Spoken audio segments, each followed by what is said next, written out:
Hey guys, and welcome to Relationship Chronicles. Today we have a cheating revenge story from one of my subscribers that I will walk you through with, and afterwards I'll give my opinion and advice to this subscriber on how to deal with this situation. Here we go. My wonderful life just got set on fire. I just caught my wife and partner of 10 years cheating. Part 5. The Smoking Gun. 3 days later, my wife and I are waking up in bed on a Sunday morning. We have plans to take the kids hiking for the day. My wife immediately rolls over to her phone, but I don't think anything of it. She quickly gets out of the house for her routine early morning run. I walk downstairs and turn on her iPad, which just so happens to be one of the devices we share for music. Coincidentally, an update ran the night before, but I don't know if this has anything to do with what's next. As I am opening Apple Music to put some early morning tunes on, a text message notification pops up. I had not seen this on this iPad before. It was an emoji-filled message from her boss, reading something like, "Good morning, day. It's a beautiful day for a run." I tap it without thinking.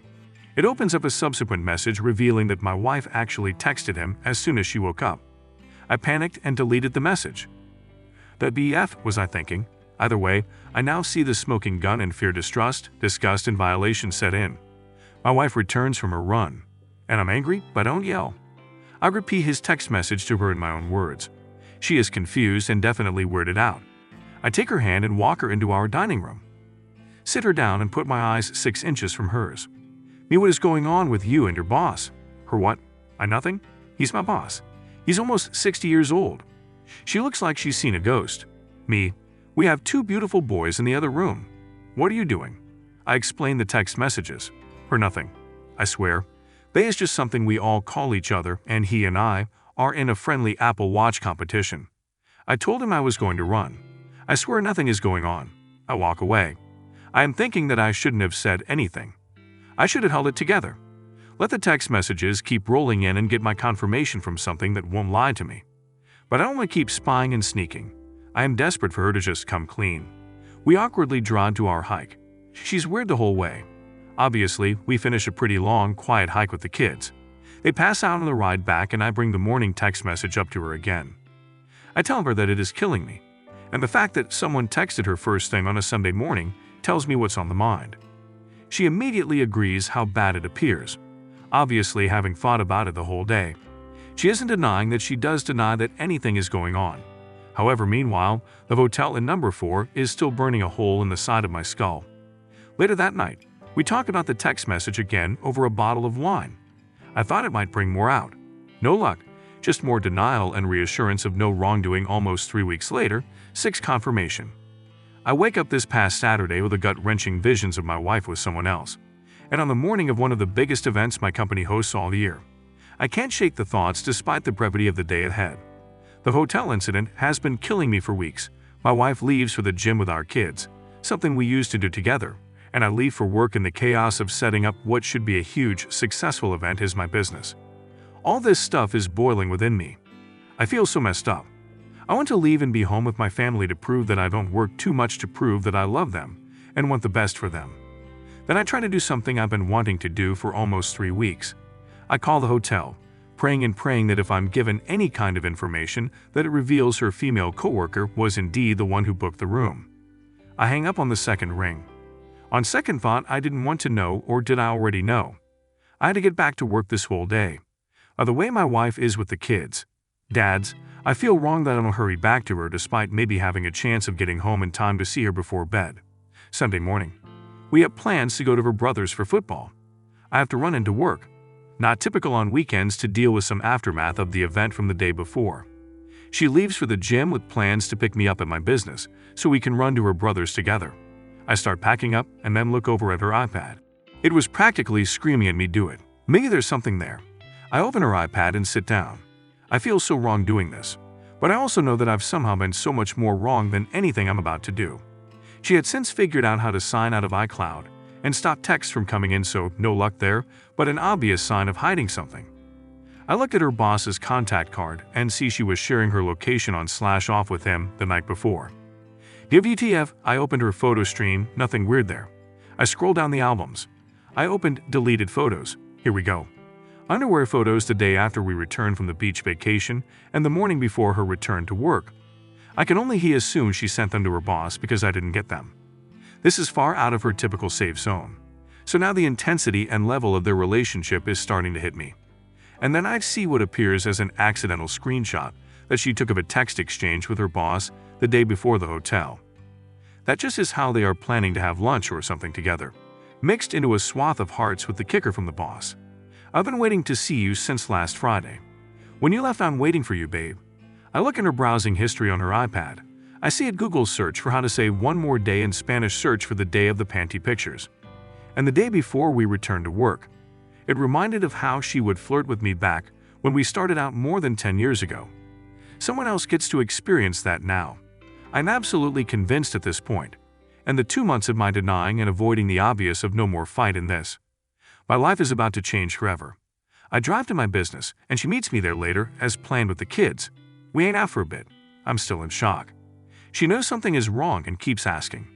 We drive to her brother's almost silently.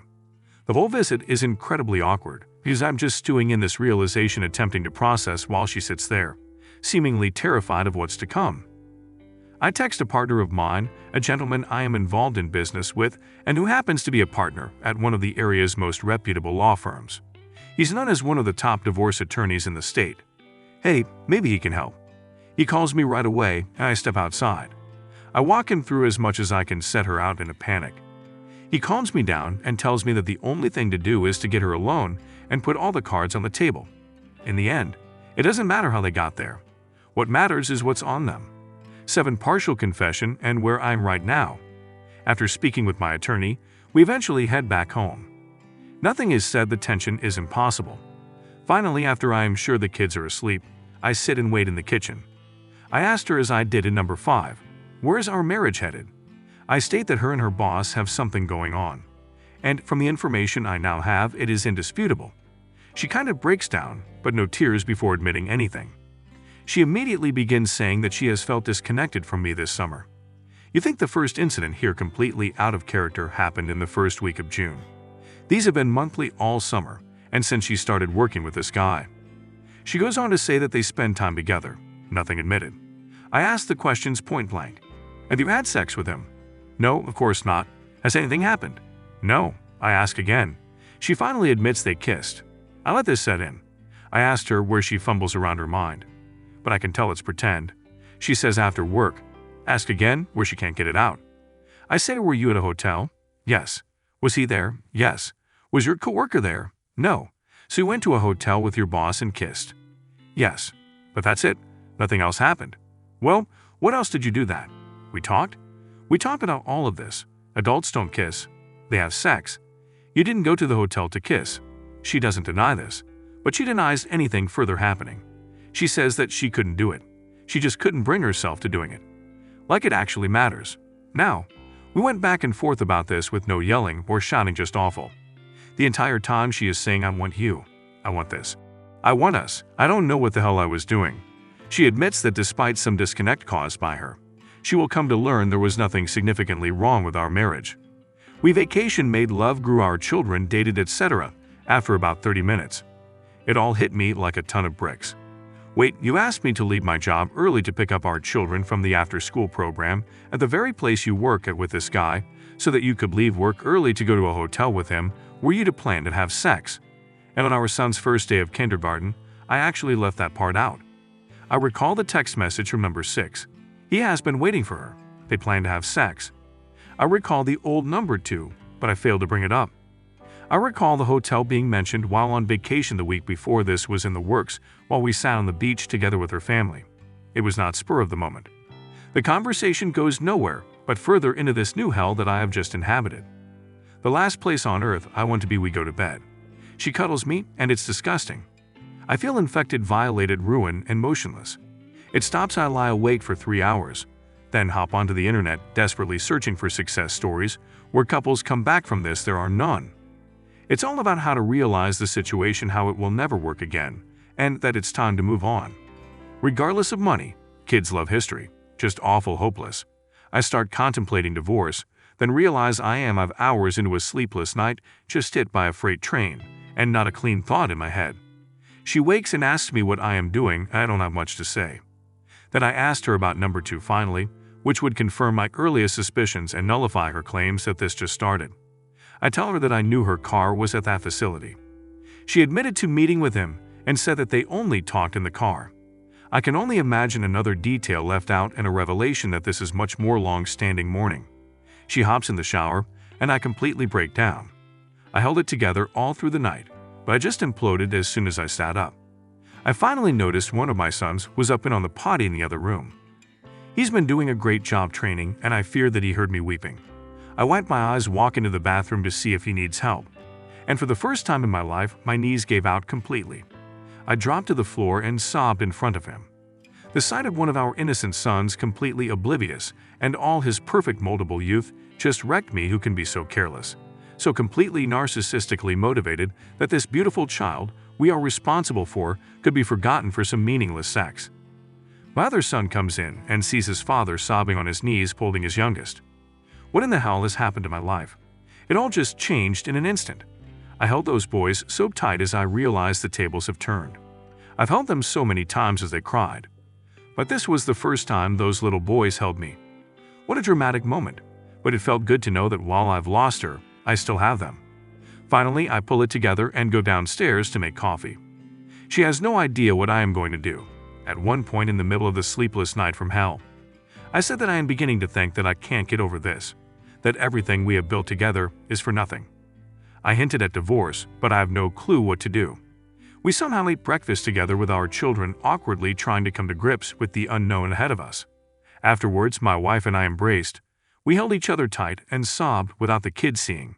She knows how severe this is. I saw her off to work with our youngest, and I said that it would take a miracle to fix this. I have no trust whatsoever, and it is going to be incredibly difficult to grow that again. It took 10 years for us to get this far, and we just drove off a cliff. She again said she wants nothing more than our children, our marriage, and our life. She is going to have to pull me out of hell. I walked my eldest son down to his school, where he had just started kindergarten 3 weeks prior. On the day my wife planned her hotel sex trip with her boss. It took every ounce of energy I had left to not start sobbing like a fool again. I watched this beautiful little being reluctantly run off into the playground, checking to make sure I was still there every few steps. He loves me so much. I watched all the parents coming in, some together and holding hands. I can't believe what my life has become in the last 12 hours update. I completely failed to mention that my wife said she has been struggling with this for a while. It's only been a couple of weeks since the last known incident at the hotel, so not that long. She says that she has canceled an upcoming business trip to California with him that I have absolutely been dreading. She also said that she is withdrawing from the program that has required her to work closely with him. They will be on opposite ends of the building. None of this really means much to me. Let's move on to my thoughts and advice for the person that is dealing with this problem. Your story is a deeply emotional and complex account of a marriage in crisis. It's evident that you're grappling with a range of intense emotions, from shock and betrayal to sadness and uncertainty about the future. The discovery of your wife's infidelity has turned your world upside down, and it's clear that you're in a painful and difficult situation. Infidelity can be a devastating experience, and it's entirely understandable that you're struggling to come to terms with it. The mix of emotions you're feeling is natural given the circumstances, and it's important to prioritize your own well-being and the well-being of your children during this challenging time. It's also positive that you and your wife are attempting to communicate and address the issues in your marriage. Rebuilding trust and working through the pain of infidelity is a complex and arduous process that requires time, effort, and professional guidance. Remember that every situation is unique, and there's no one-size-fits-all solution. Whether you choose to work through these challenges together or ultimately decide to part ways, seeking support from a therapist or counselor can be incredibly beneficial in helping you navigate this difficult journey. Take the time you need to make the best decision for your future and the future of your children. I wish you the best of luck moving forward. Thank you all for taking the time to listen to today's stories. If you enjoyed listening, please feel free to like and subscribe if you haven't already. Also, comment below with your thoughts on what happened. Take care.